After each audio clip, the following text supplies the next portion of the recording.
Hi friends, ಎಲ್ರಿಗೂ ನಮಸ್ಕಾರ. ಏನಪ್ಪ ವಿಚಾರ ಅಂದರೆ, ನಿನ್ನೆ ಬಿಗ್ ಬಾಸ್ ಫಿನಾಲೆ ಆಯಿತು. ಫಿನಾಲೆ ಆದಮೇಲೆ ಹೊರಗಡೆ ಕಂಟೆಸ್ಟೆಂಟ್ಗಳು ಬರ್ತಾರಲ್ಲ, ಅವ್ರ ಜೊತೆ ಎಲ್ಲ ಸೆಲ್ಫಿ ತೆಗೆಸ್ಕೊಳ್ಳೋಕ್ಕೆ ಸಿಕ್ಕಾಪಟ್ಟೆ ಅಭಿಮಾನಿಗಳು ಬಂದಿದ್ರು.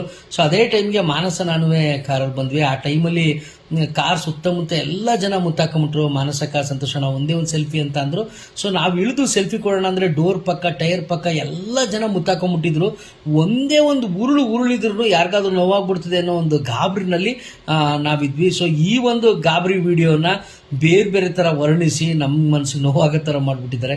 ದಯವಿಟ್ಟು ಆ ಥರ ಏನೂ ಆಗಿಲ್ಲ. ನಮ್ಗೆ ಯಾವುದೇ ರೀತಿ ಸಮಸ್ಯೆ ಆಗಿಲ್ಲ.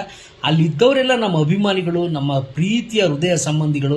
ಸೊ ಹಂಗಾಗಿ ನಮ್ಗೆ ಯಾವುದೇ ರೀತಿ ಸಮಸ್ಯೆ ಆಗಿಲ್ಲ. ದಯವಿಟ್ಟು ಆ ಚಿತ್ರಣವನ್ನು ಬೇರೆ ಬೇರೆ ರೀತಿಯಲ್ಲಿ ವರ್ಣಿಸಿ ನಮ್ಮ ಮನಸ್ಸಿಗೆ ನೋವಾಗೋ ಥರ ಮಾಡಿಬಿಡಿ. ಅಲ್ಲಿ ಏನೂ ಆಗಿಲ್ಲ, ಯಾವುದೇ ರೀತಿ ಸಮಸ್ಯೆ ಆಗಿಲ್ಲ.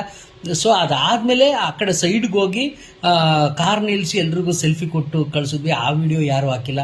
ಸೊ ದಯವಿಟ್ಟು ಆ ಒಂದು ವಿಡಿಯೋ ಸೆಲ್ಫಿ ತೆಗೆಸ್ಕೊಳ್ಳೋಕ್ಕೆ ಅಂತ ಬಂದಿದ್ದು ಅಭಿಮಾನಿಗಳು. ಸೊ ಸಿಕ್ಕಾಪಟ್ಟೆ ಜನ ಇದ್ದಿದ್ದರಿಂದ ನಾವು ಗಾಬರಿಯಿಂದ ಕೆಳಗಿಳಿದು selfie ಕೊಡೋಕ್ಕಾಗಲಿಲ್ಲ.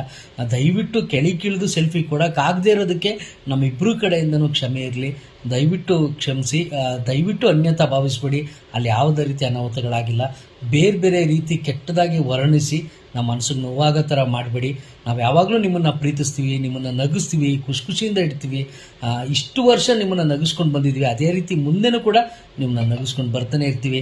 Thank you, love you. ನಿಮ್ಮ ಪ್ರೀತಿ, ಅಭಿಮಾನ ಸದಾ ನಮ್ಮಿಬ್ಬರ ಮೇಲೆ ಇರುತ್ತೆ ಅಂತ ನಾನು ಯಾವಾಗಲೂ ಭಾವಿಸ್ತೀನಿ.